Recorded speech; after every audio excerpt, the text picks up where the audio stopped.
Eid special rasmalai, কুমিল্লার বিখ্যাত রসমালাই।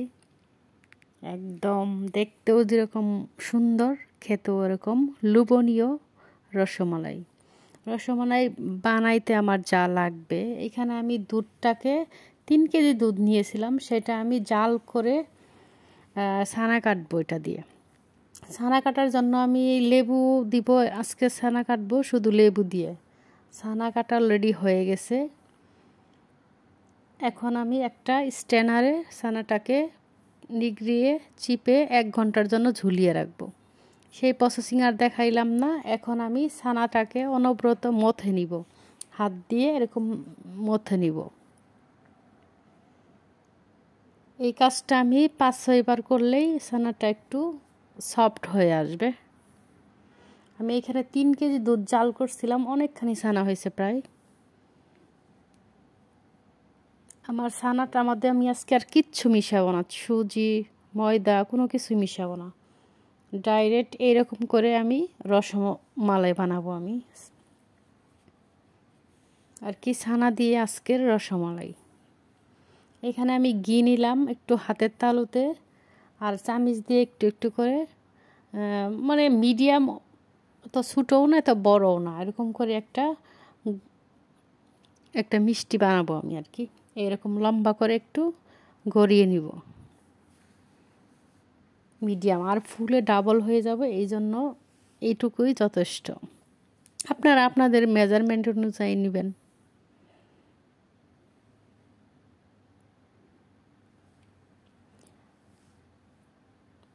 আমি সবগুলো মিষ্টি এইভাবে বানিয়ে নিব।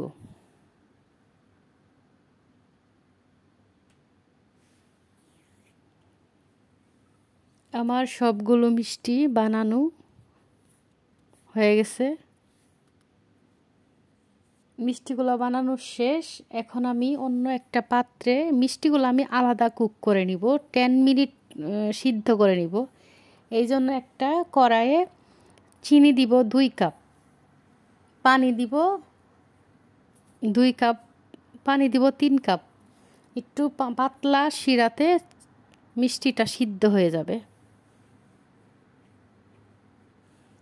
পানিটা বলক ওঠার পরে আমি সবগুলো মিষ্টি দিয়ে দিব। এটা হলো নতুনদের জন্য, যারা নতুন একটু মিষ্টি বানাইতে চাচ্ছেন কুমিল্লা রসমালাই, যাতে মিষ্টিগুলো না ভাঙে, এই জন্য আমি আলাদাভাবে কুক করে দিয়ে দিলাম একটু ঘি। ঘি দিলে আর একটু ফ্লেভারটা অনেক সুন্দর আসবে। এখন আমি সবগুলো মিষ্টি কুককে সিদ্ধ করে নিব, একটা মিষ্টিও ভেঙে যাবে না। সবগুলো মিষ্টি ছেড়ে দিলাম, একাই মিষ্টিগুলা দুলবে গরম পানিতে।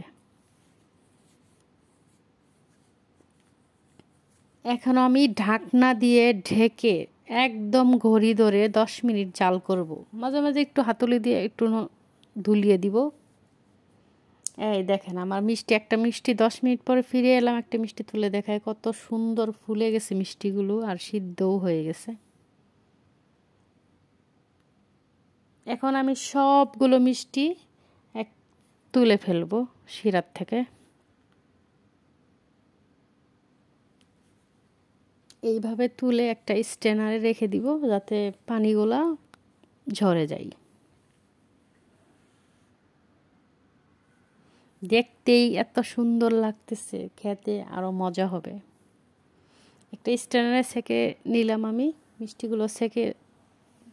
এখন আবারও আমি যে মিষ্টির জন্য, রসমালাইয়ের জন্য যে শিরাটা, এই জন্য আমি ফুল ক্রিম দুধ নিছি, আমি গুঁড়ো দুধ নিছি, লিকুইড না, লিকুইড দুধ নিছি আমি। এখানে 2 লিটার দুধটাকে আমি জ্বালিয়ে নিব, আর দিয়ে দিলাম 2 কাপ চিনি। 2 লিটার দুধের জন্য আমি এখানে চিনিটা 2 কাপ দিলাম। দুধটাকে ঘন করে 2 লিটার দুধকে আমি ঘন করে 1 লিটারের কাছাকাছি আনিয়ে ফেলব। এখন দিয়ে দিলাম একটু ঘি। দুধটাকে আমি একটু নেড়ে চেড়ে দিচ্ছি। এখানে লিকুইড, চায়নাতে লিকুইড পাওয়া যায়, এই জন্য লিকুইড দুধটা আমি দিয়ে দিলাম। আর আমি এখানে মিশিয়েছিলাম একটু গুঁড়ো দুধ দিছিলাম 1/2 কাপ। এখন যে মিষ্টিটা বানিয়েছিলাম সেই মিষ্টিটা আমি দিয়ে দিলাম। দুধটাও ঘন হয়ে গেছে, একদম ঘন হয়ে গেছে। উপরে একটু জাফরান ছড়িয়ে দিলাম। রেডি হয়ে গেল আমার কুমিল্লার বিখ্যাত রসমালাই। আমি এই মিষ্টিটা আরও 10 মিনিট ঢেকে মিডিয়াম আঁচে চুলায় রেখে দিয়েছিলাম। একদম সুন্দর হয়ে গেছে। এই মিষ্টিটা আর ভাঙবেও না, হবে না, দেখতে অনেক সুন্দর লাগবে। এই দেখেন মিষ্টির ঘনত্বটা কত সুন্দর হয়েছে, একদম ঘন হয়ে গেছে দুধগুলা, আর একটা মিষ্টিও ভাঙে নাই।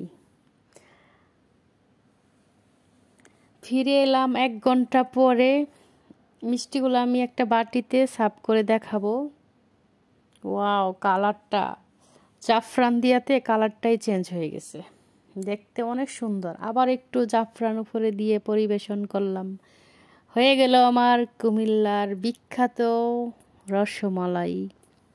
ভিডিওটি ভালো লাগলে অবশ্যই শেয়ার করবেন, কমেন্ট করবেন। এখানে আমি আরও মিষ্টি একটা 1 টাইম বক্সে রেখে দিব, এই জন্য বক্সটাকে একদম ঢাকনা দিয়ে সুন্দর করে একটু পার্সেল করব। এটা আমি স্পেশালি আমার একটু চাইনিজদের দেওয়ার জন্য এটা আমি রেখে দিলাম। বাই।